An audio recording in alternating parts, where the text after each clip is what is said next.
गुरुआ प्रखंड क्षेत्र के प्रसिद्ध आध्यात्मिक स्थल बाबा बैजू धाम के प्रांगण में गुरुवार को मकर संक्रांति के पावन अवसर पर भव्य दही चूड़ा भोज का आयोजन किया गया। गुरुआ के पूर्व विधायक विनय कुमार यादव के सौजन्य से आयोजित इस सामूहिक भोज में हजारों की संख्या में पार्टी कार्यकर्ताओं, प्रबुद्ध नागरिकों और आम जनमानस ने शिरकत की। कड़ाके की ठंड के बावजूद लोगों के उत्साह में कोई कमी नहीं दिखी और सभी ने सामूहिक रूप से प्रसाद ग्रहण कर पर्व की खुशियां बांटी।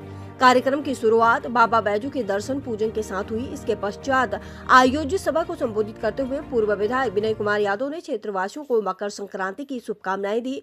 उन्होंने कहा, बाबा बैजू धाम की इस पावन नगरी में हर वर्ष की भांति इस बार भी सामूहिक भोज का आयोजन किया गया है। मकर संक्रांति का पर्व सूर्य के उत्तरायण होने और शुभ दिनों की शुरुआत का प्रतीक है। यह त्योहार हमें सिखाता है कि कैसे हम अपनी जड़ों और परंपराओं से जुड़े रहें। उन्होंने आगे जोर देते हुए कहा कि ऐसे आयोजनों का मुख्य उद्देश्य राजनीति से ऊपर उठकर समाज में एकता, प्रेम और सामाजिक समरसता को बढ़ावा देना है।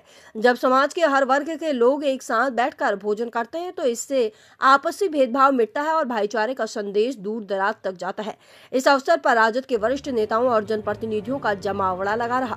उपस्थित नेताओं ने भी अपने विचार साझा किए और इस पहल की सराहना की। कार्यक्रम में मुख्य रूप से सुरेंद्र कुमार यादव, प्रखंड अध्यक्ष जुमन खान, प्रमुख नीलम कुमारी यादवेंदु, उप प्रमुख नागेंद्र पासवान के साथ कई गणमान्य व्यक्ति उपस्थित रहे। भोज के दौरान व्यवस्था को सुचारू बनाने के लिए कार्यकर्ताओं की टोली मुस्तैद दिखी।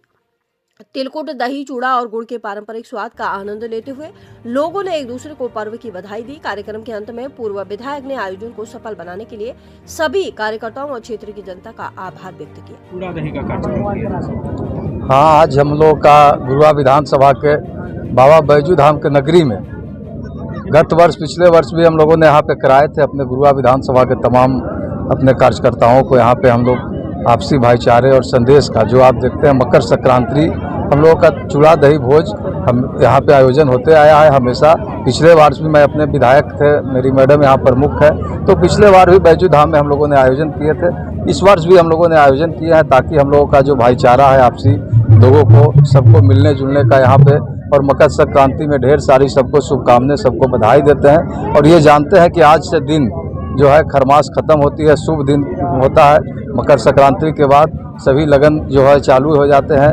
लोगों का अपना शुभ जो भी गृह प्रवेश हो, शादी हो, तमाम कार्य हो आज के दिन से शुरू होता है।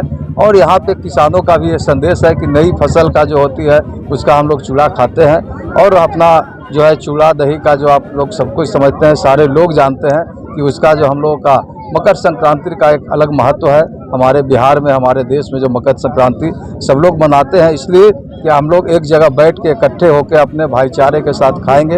एक दूसरे से प्रेम, हिंदू, मुस्लिम, सिख, ईसाई, इस देश में आप जानते हैं कि भारत हमारा सोने का चिड़िया है। यहाँ सभी देश, सभी धर्मों, सभी लोग को इकट्ठा होकर सब लोग एक उसी तरह मकर संक्रांति में सब जमा होकर तमाम लोग यहाँ पे आज दही चूड़ा खाएंगे और लोग एक दूसरे से मिलेंगे। कार्यकर्ताओं का यहाँ पे मिलन समारोह भी हो गया और लोगों को, हम लोगों को आपसी में जो अपना संदेश है कि हम लोग एक दूसरे से मिलजुल कर रहेंगे।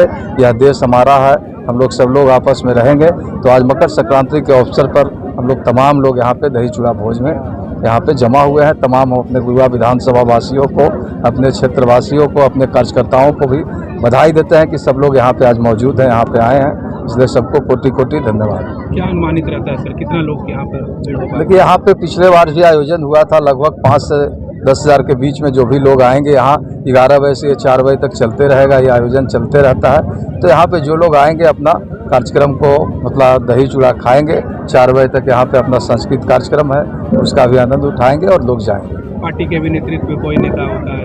नहीं, पार्टी का ये क्षेत्रीय हम लोग का कार्यक्रम है। पार्टी के नेतृत्व लोग आते ही रहते हैं, हमारे कोई भी माननीय विधायक हो वो आएंगे ही। तो ये तो भाई गुरुआ विधानसभा के तमाम जगह पे आप देख रहे हैं, हर जगह पे होता है। तो ये कार्यक्रम कोई पार्टी लेवल पे हम लोग नहीं थे कि उच्च स्तरीय नेता को यहाँ पे कोई विशेष आमंत्रित है, लेकिन सब कार्यकर्ताओं को हम लोगों ने बुलाए हैं इस पे आज कार्यक्रम। क्या संदेश देंगे लोगों को? सभी को यही संदेश देंगे कि आपसी भाईचारे के साथ विकास के रास्ते पे एकजुट होकर, जिस तरह से गुरुआ विधानसभा को हम लोगों ने 5 साल में जो सेवा किए, लोगों को आप देखे होंगे और अभी मैं मगध सेंट्रल कोऑपरेटिव बैंक के चेयरमैन हूँ। किसानों को हित में हम लोगों ने भाई गया जिला में बिहार में हम लोग जिस तरह से धान अधिप्राप्ति में 60% लोगों को हम लोगों ने सीसी दिया कि ज़्यादा से ज़्यादा किसानों को सेवा कर सके, ज़्यादा से ज़्यादा किसानों को धान अधिप्राप्ति हो सके, क्योंकि आप लोग जानते हैं कि हम लोग सेवक हैं और गुरुआ की धरती से जन्मे यही किसान का बेटा है, किसान के लीडर थे।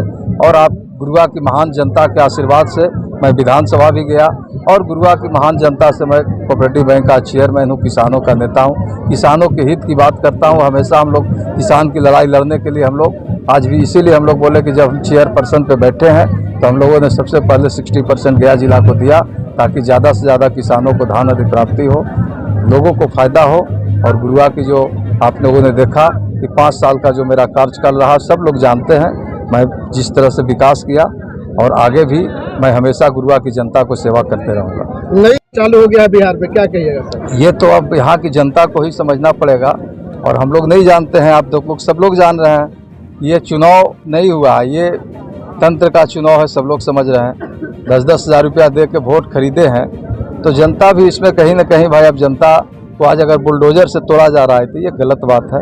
कल आप वोट देने के लिए उनके पास, इसलिए टूटना नहीं चाहिए। जो गरीब है उसको बसाइए, उसको 3 डिसमिल 5 डिसमिल ज़मीन दीजिए, पहले उसको असियाना बनाइए तब असियाना को उजाड़िए। ये सरकार का जो नीति है ये गलत है, इसका हम लोग पुरजोर विरोध करते हैं कि भाई आप पहले उसको बसाने का प्रयास कीजिए। आप सरकार का नीति है, हम लोग सदन में थे तो है कि भाई 3 डिसमिल सरकारी ज़मीन दिया जाएगा जिनको नहीं है भूमिहीनों को, तो पहले आप ज़मीन दीजिए उनको और उनको बसाइए, उसके बाद अगर अतिक्रमण है तो उसको आप हटाइए। लेकिन ये एक बैग किसी को असियाना को उजाड़ दीजिएगा तो गरीब आदमी कहाँ पे रहेगा। हम लोग आप ही लोग के चैनल से देखते हैं कि कोई नदी में, कोई नाला में, कोई बेचारे ठंड में ठिठुर रहे हैं। तो ये अपने जो यहाँ के भाई मालिक हैं उनको ये नहीं चाहिए, जनता उनके से अति है। भाई आप जनता के हित के लिए आए हैं तो जनता के हित में ये काम अच्छी नहीं है।